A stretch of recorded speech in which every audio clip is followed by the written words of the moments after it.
organization called Families Empowered. We're a non-for-profit service organization based in Houston, but we serve over 60,000 families in the state of Texas, in Houston, San Antonio, and Austin. And I just want to apologize. I have a pretty bad cold, and I don't have a slideshow. I was actually out of work the last 2 days with a pretty bad cold. I'm not contagious, but just my voice is a little rough, so just sorry, bear with me. So I was asked really to speak to you about what we do at Families Empowered and provide sort of a state of schools.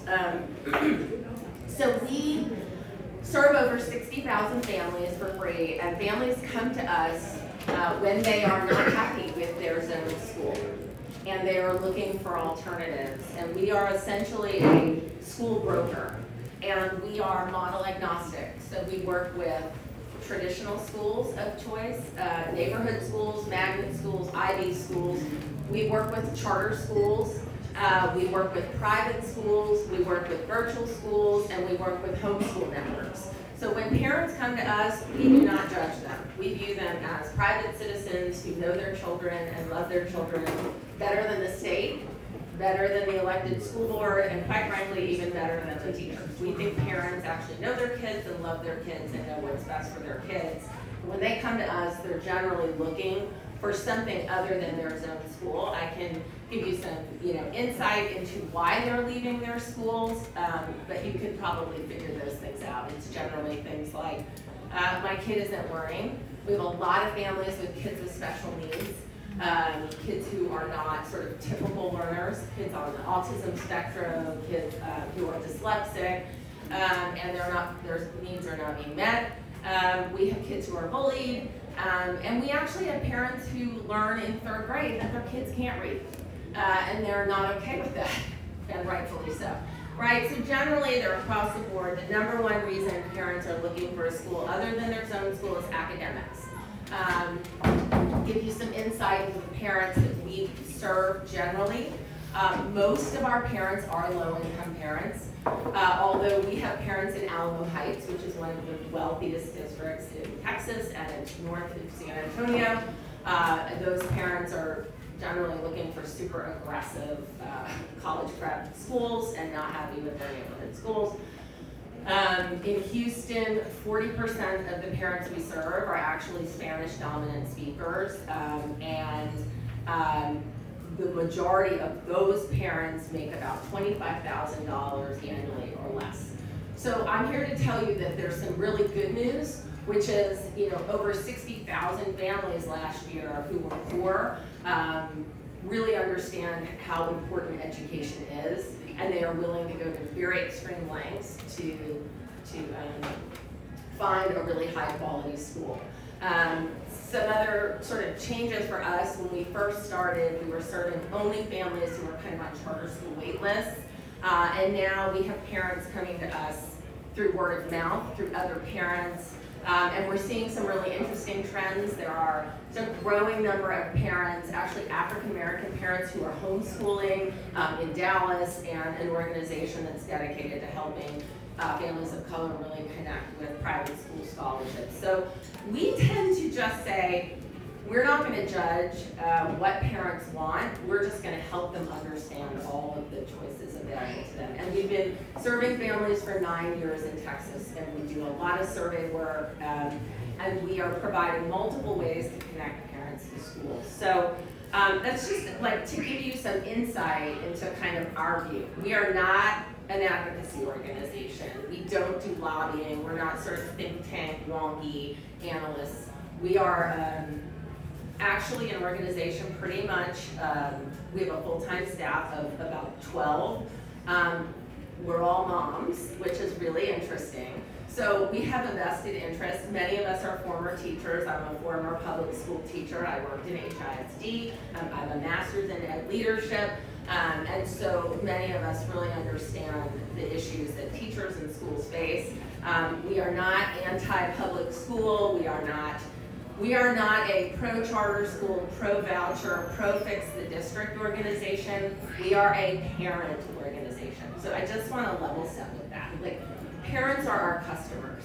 So you know, we get branded as like the voucher organization or the charter organization, and we're really not that. Like, we are really kind of like people who believe that parents know their kids best.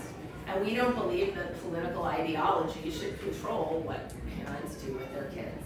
Nor do we think that the state should control what parents do with their kids. So I just, like, that's who we are, and I want to be really clear about that. I am not an expert on school finance, but we have, like, we've brought thousands of families to Austin and elsewhere. So we try to elevate parent voices and provide opportunities for real parents who are the consumers of the education structure we have in place. Every one of our parents is a taxpayer, so they are paying for this and consuming this system we've set up. And so, you know, we try to elevate parent voices and provide parents with opportunities to engage when and where it's possible and appropriate, and is C3 permissible, just to say. That we try very hard not to ever engage in lobbying. But we do know a little bit about kind of the state of affairs. So I'm going to give you kind of an overview of where we are, just for some level setting. 60% of students in public schools in the state of Texas are considered economically disadvantaged. 60% in the state who are enrolled in public school today are considered economically disadvantaged. And only 10% of those students, of that 60%, will earn a post-secondary credential of any kind. That's CTE, that's college degree, right? Like, so that number should terrify everybody here. These are a significant number of kids who are not going to be employable adults. Because, so what I'd say is, maybe we're not spending enough, but what we are spending, we're fully convinced, and the parents we serve are convinced, we're not even spending it in the right way. So what we're doing with the billions of dollars ought to be a question on every taxpayer's mind. Like, how are we spending this much money and getting such crappy results? I mean, it's, you know, and we will pay for this poor ROI all along the way. We don't get out of paying for this.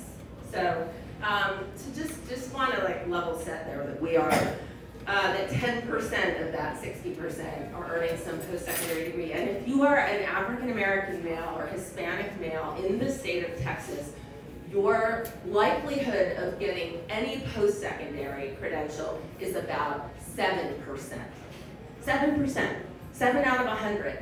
If you are a low-income male of color. And again, like, that I find morally outrageous, but it's a massive economic problem. It's a train wreck.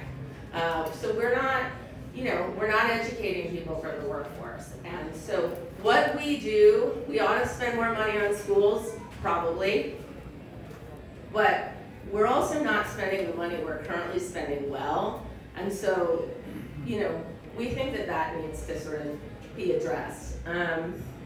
So let me also just give you a sense of like just some facts.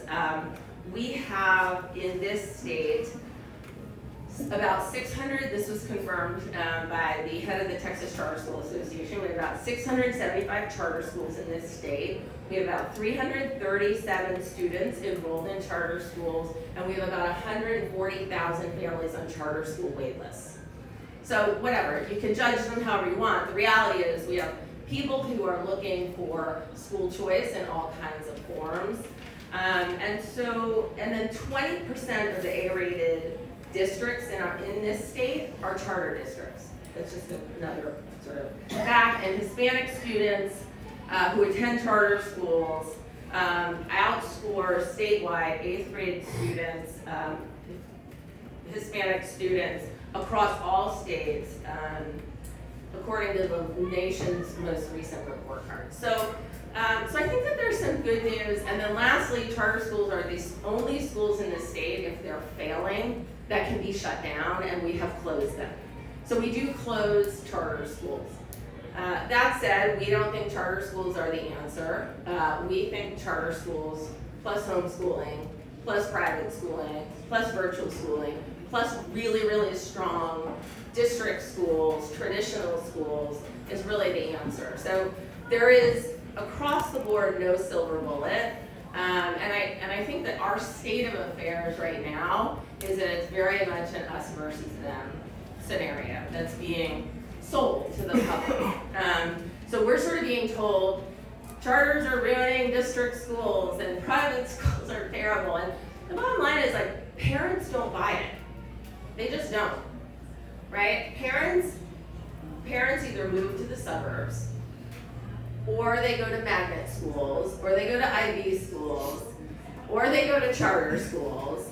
But every single parent we've ever met really wants the best school for their child, and our position is we ought to provide that. So what I would say is the state of school choice in Texas is really poor,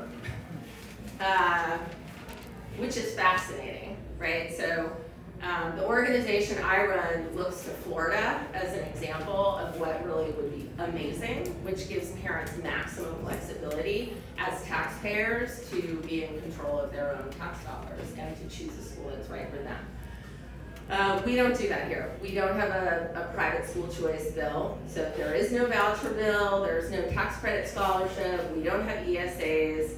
We're one of the few red states that does not have a form of private school choice. And I'm fundamentally unclear that we will ever have that because the House will not pass the choice bill. You know, and again, we're not a lobby organization, but we think that this is a disadvantage to parents, we think it's a disadvantage to taxpayers, and we think that it puts the NEA and the AFT right in the driver's seat. So the other reason I'd say that the state of affairs in Texas, and this may not be relevant in your minds to you all, but is very poor, is, you know, we're working mostly with large urban, I mean, the majority of our parents were HISD parents 8 years ago when I started Families Empowered. And we actually track, we've got a big database and we track all of our families. And what I would say before is, like, we were serving families in the donut hole, right, like in the middle, and all those families are moving out. So now what I tell people is the donut is tastier than the hole. Parents are figuring it out, right? So you're seeing suburbs that are more diverse, economically, racially, in every way. You have parents, any parent with means is getting out because HISD, and now I'm gonna get panned because I'm sure that you're live streaming this. It's a disaster. It's a disaster, right? So the former head of the Houston Teachers Union, Gail Fallon, who I like Gail. She's a good person. She cares about teachers. She's a good person. We have very different political views, but I like Gail. Gail said to me last year at an event, we finally have the board we want. Woo. Think about it. We finally have the board we want. And that district is in debt. They are circling the drain. They are in debt. They're going to continue to be in debt. They know they're a Robin Hood district. They continue to squander money. They fight. No privates, no charter. They are losing. And those folks who can move, they're moving here. They're moving to Katy. They're moving to Fort Bend.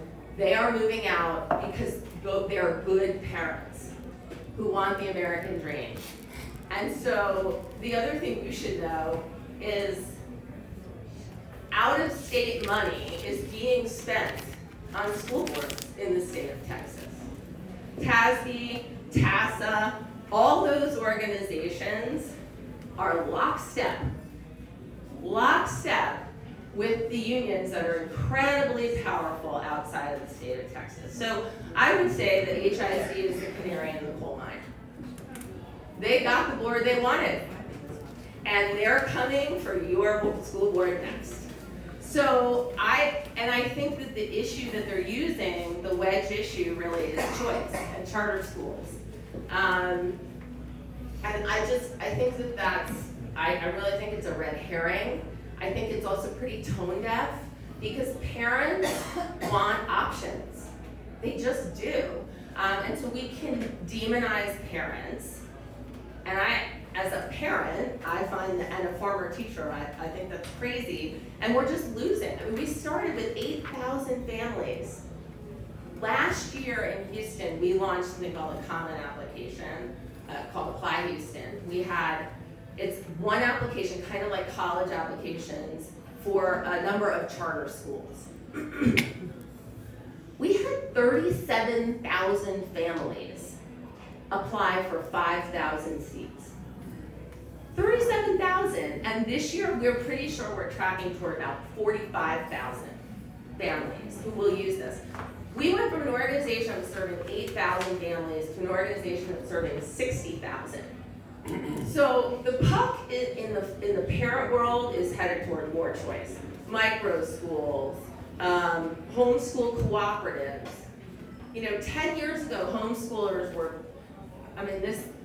were very, very specific kinds of folks. Now they're really diverse families. I live in the Woodlands. It's parents who want more flexibility, parents who don't want their kids bullied, and or parents who feel like their kids just aren't being educated. They might not be particularly religious, which 10 years ago they tended to be more religious, more conservative, more politically conservative. You have across the spectrum parents who are just opting out. And we have this infrastructure that we're paying for, right? So some of the things that we are looking toward, we think there will be no private school choice bill this session. There just won't be. I mean, maybe I'm wrong, but I don't think there will be. We have a speaker, again, a new speaker who doesn't support private school choice, just, like Strauss didn't, so that's, the House is where it's like the crusher of dreams for all innovation in education. So, so I think that the governor and lieutenant governor know where that's headed. The entire focus will be on school finance. I think for us, the things that we're particularly excited about and think are promising are like House Bill 1842, which will be under attack. That's a District of Innovation bill. It allows districts to, instead of compete with charters, actually create innovative schools and partner with charters, and they receive more money for that. There are tons of incentives to provide innovative new schools. So, we're really interested in that bill. We think that'll be under attack. Like I said, on the one hand, I'm more optimistic than I've ever been because we just see so many amazing parents who are like pretty fed up and are kind of, I think, willing to do all kinds of super interesting things. And on the other hand, I think we're about to spend a lot more money. We're not talking about outcomes. We're not talking about return on investment. We're talking about spend, spend, spend. So the question is, how much does it cost to educate a child? I mean, that wasn't raised. Like, how much do we need to spend to get better results than we're getting now? And I think we're going to have a conversation about spending money, and we should have a conversation about results. And so, I'm not sure who is most able to have that conversation, but I'm going to tell you right now, TASA, TASB, all the school board, they don't want to have that conversation. So y'all are taxpayers, you're politically active. I hope you're asking about that. Because we're paying for a system that I actually think, by any private sector standard, is failing. Some other just kind of interesting things that are going to happen in the next year that you should be aware of. We do have state district report cards that are available online through TEA. TEA has spent tons and tons of money to build an infrastructure that will provide in the next year, I think starting in August, parents will have access to campus-based report cards. So I, as a parent, can log in and see how my campus is rated. We're going to be promoting that like crazy. We are going to, because we think transparency is really, really important. Every campus will get an A through F rating. We're going to be letting parents know. So you say that, sorry to interrupt, but you say that for public schools, will the charter schools themselves also be rated? Yeah, charter schools are public schools. They're required to take all the same tests. I think if you were to ask the Charter School Association, again, you could say they're biased. I know a number of charter operators. They actually don't receive that. I mean, they receive no bond money. They don't receive facility funding. And they often have to raise philanthropy to pay for buildings. So charter schools are public schools. They're publicly funded. They're required to take all the same tests. And we have in our state actually over-regulated, in my personal opinion, charter schools. So there's very little distinction from a regulatory perspective between a charter school and a traditional public. They're all public schools. I think the interesting question is like, yeah, so charter schools will be rated. Yeah. What do you see in homeschooling? Pardon? How's the homeschooling fall in the category? So what we're seeing are more families who are opting to homeschool, because what's interesting is homeschool cooperatives are creating opportunities for homeschoolers to do things like play football, and the football, basketball, all that sort of really important social stuff that kids need and want. Those things are more available because of technology. Virtual schooling is really becoming much more popular. I mean, we have tons of parents who are doing virtual schooling, and then the cost of online tutoring is lower now. So there are lots of parents who might not have been able to teach chemistry or physics or, you know, advanced literature, and you can get an online tutor now for a lot less than, you know. But these homeschoolers who don't take advantage of any of that, how are you seeing the success of homeschoolers that just don't seem to, they're homeschooling, in my opinion, in make-believe. Yeah, look, I'm not a homeschool, let me just be clear, we're not a homeschool organization, and so the majority of the parents that we work with are going to, I mean, let me be really clear, we work with districts. We work with Fort Bend, we work with HISD, we work with Spring Branch, we're really excited about Spring Branch and Fort Bend. So homeschooling was something that 10 years ago we were kind of like, we're not really sure what this is. I don't have good data on homeschooling, and I can't answer your question. There is actually no requirement in the state of Texas that qualifies a homeschooler. I mean, anybody can just decide they're going to homeschool their kids. Yeah, well, I don't have a problem. So I guess what I would say is we're seeing more parents interested in homeschooling and interested in doing it in a way that actually delivers content that is responsible to kids, but we don't judge parents. If a parent comes to us and says, I want to homeschool, what we'll say is, okay, and here are like 3 other options for you. I just want to describe I'm going to just give you guys a glimpse of the kind of experience we deal with. We had an event 2 months ago, and there was a dad, and we don't get a lot of dads, we mostly get moms who come to our events. We had a dad who came with his son. The son was sitting in a corner, and I'm a former teacher, I've been in this work for a long time. This kid had a tremor, kind of like Parkinson's type of a tremor. He couldn't make eye contact. He had been beaten up in his school, beaten. The dad wanted to make sure I knew he wasn't making it up, and he's showing me photos on his phone of his son in the hospital. It's like an older Hispanic dad, he's super nice. The guy starts crying. He's like, what can I do? I need to find a school. Now my kid has neurological issues, he has anxiety issues, and the district's saying they got the bullies out of the school, but he's afraid to walk into that school because of course he was beaten in his school. And he said, and I don't know if they have the resources.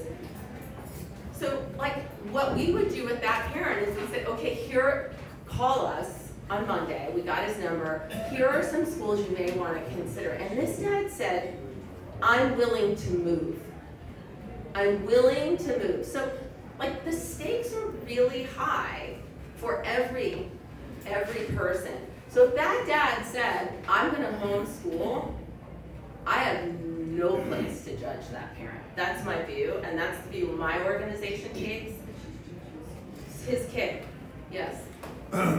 Colleen, I remember that we all got really enthusiastic about school vouchers. And then even your own data shows that if people had vouchers in their hands, there isn't enough charter school seats for them to leave the school districts and go to new Yeah. seats. So- Let me finish. Yeah. So really what charter school vouchers would become is a kind of musical chairs within school districts. No, You know, is that not gonna be, That- you're that's gonna go tot- out, leave a losing school and go to a good school, but in the same district for so you're years? totally conflating things. So Oh. first of all, you said charters and vouchers. They're totally separate. I said, well, I meant vouchers. So there are a significant number so vouchers and charters aren't even in the same universe. Charters are public schools. And so we have we have more demand for seats, but we also have thankfully now I think we have more charters being authorized last year and the year before than we have in previous years. So we're going to have lots of independent operators who are going to be opening charters, and we have charter growth plans from almost all of our charter management organizations. So I think that charters are working really hard to create these seats. Those aren't vouchers. Vouchers would give people the ability to take their tax dollars and go to a private school. So there are, and by the way, so 65 to 68% of our parents, when asked if they would be willing to take a scholarship, we said if there was a scholarship available to you, would you take it? The majority of our parents said absolutely yes, I would. And we work with the Archdiocese of Galveston, Houston. We work with the Archdiocese of San Antonio and Austin. And Catholic schools are absolutely under-enrolled in mostly urban core. They're expanding in the suburbs and busting at the seams, but they have seats. They're shuttering schools, and you have an archdiocese is saying we have a mission to serve the poor. Like, that is a fundamental Christian Catholic mission. And they don't want to close these seats. So there actually is capacity. But there aren't enough A seats, but the solution isn't let's trap people. Let's hold their tax. No, I don't believe that, but I believe that the last debate exposed a fundamental issue of capacity. Yeah, There's not enough capacity to take people out of the public school venue and even put them in private school. Yeah, I mean, I guess what we would say is like, that's a terrible reason to constrict a market. What you do is you open up the resources, and then you will see markets created. Like, there's an organization, there's a school called Talent Unbound. It's actually near here. Talent Unbound is through the Acton Academies they are doing microschooling. And I actually think these are like $6,000 a year private schools that are super fascinating, have tons of potential, and I actually think you would see schools created that we can't even imagine that would be designed locally and run locally by teachers, by educators who want to start their own schools. I mean, so the fact is that if you're saying our current market, which isn't efficient and providing return on investment, like, I don't think that, like, actually I don't think what we have now is sufficient. So, but the reality is there's no private school choice bill that is gonna, I mean, let's just say the NEA won. They won. They're the winners. They got it. They squashed it in Texas, and they're waving that flag all over the place. Colleen, you mentioned earlier that you've got 37,000 families looking for seats. Yeah. That can't make a difference with getting a bill?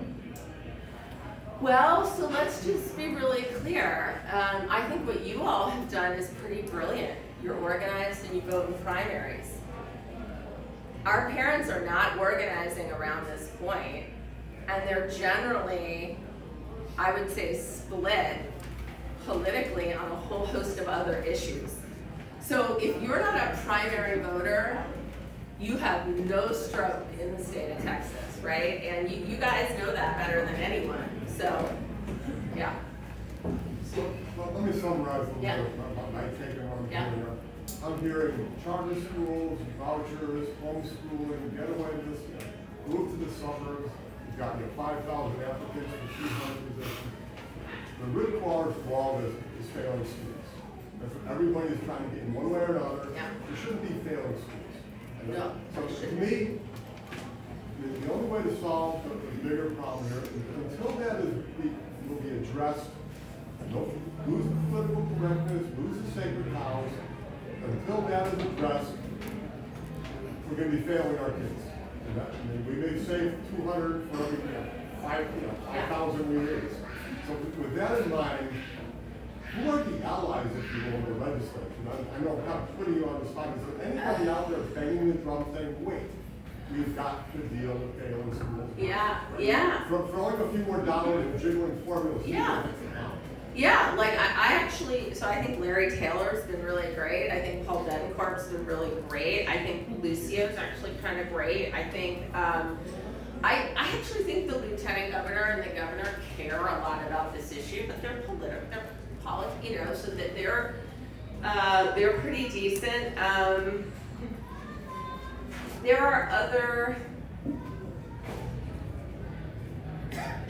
you know, I think that there are Jason Eisens. There's some really good folks that are really good on this, but they actually, a lot of them stepped out in the last session, and they didn't get a lot of support, I would honestly say, from the lieutenant governor and the governor. At the end of the day, they put their, you know, Betancourt has been a leader, and so has Larry Taylor, and they didn't really get support at the highest level. And so if you're a politician, you're making trade-offs all the time. And accountability is also a hard thing too, right? Like, we've really bungled that in a lot of ways, and not used it appropriately, but we need it. So, yeah. I mean, there are people who really care about this issue. You know, and by the way, many of our parents are living in districts that are, where their representatives are urban Dems. And they're really bad on this issue. And so they don't even know that. So those that do vote don't know those people are really bad on this issue.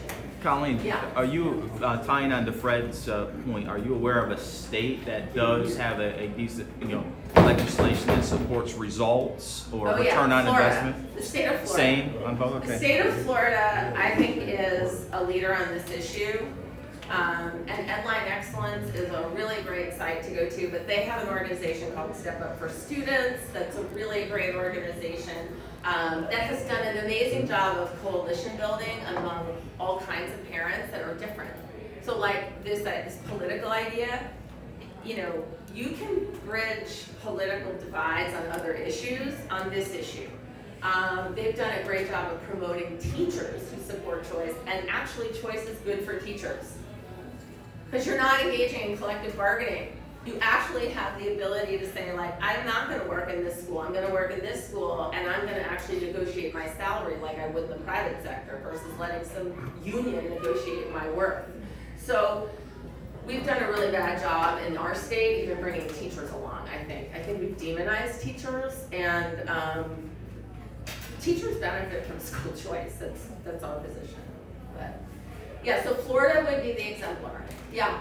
So my question is, you talk about return on investment and how there's not a demand for, you know, how we need more charter schools. The charter schools are getting $1,000 more per student. That's actually, I don't think that's It's actually true. So, so I guess that's part of my next question. They're not getting facility dollars, so how is that? Yes, they are actually, and they're funded by taxpayers. They're backed by the taxpayers.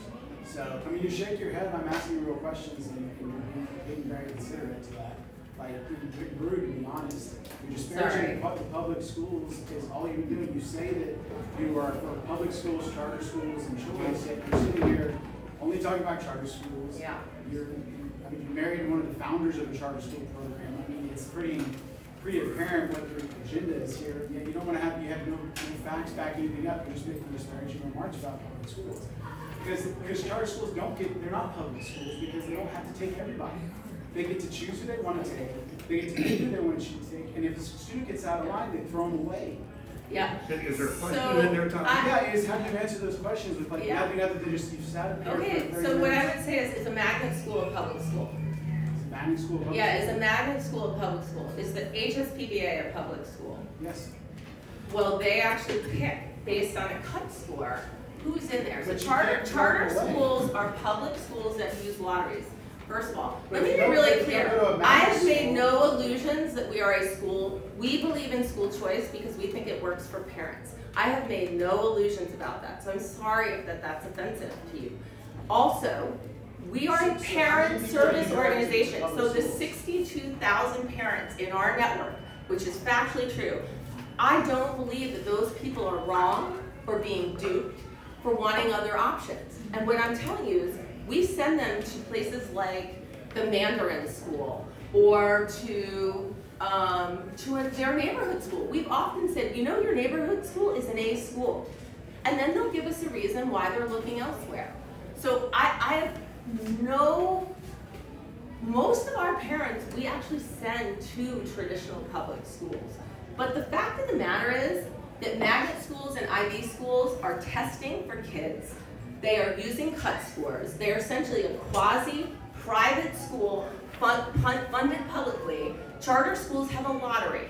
Essentially, you apply, you pick a number, and you go. That's very, very, very fair. It's actually much more equitable than HSPBA or the Mandarin School or any magnet school that uses or a gifted and talented program that uses some criteria just like a private school. So look, if we're going to just be clear here, let's eliminate magnet schools. Let's get rid of all of our schools of choice, and then I would have that debate. Let's have one last question for Colleen. I got a question. Yeah. We'll let him answer since you already asked one. Isn't the real issue of education, whether it's state or charter or private or anything else, just smaller class size? If public schools all went down to 14 students per teacher, that sounds. Well, I mean, it might. It's more expensive. It might not. I mean, you could have a high school class. Why does a kid who's 17 need to be in a classroom of 22 in October, and then the following October they can be in a room of 500 at UT? I mean, I think the class size debate is a really important one, and I think in elementary school, if we had smaller elementary schools, I think that would be a big win. I think parents agree with that. But I don't think that that's true in high school. I mean, I just... No, but the smaller school size. Right, but again, if we were rethinking schools, if we rethought schools in general, maybe we would rethink high schools as better fund elementary schools. But we're not. We're building buildings based on real estate plans that constrict everything we do. You know?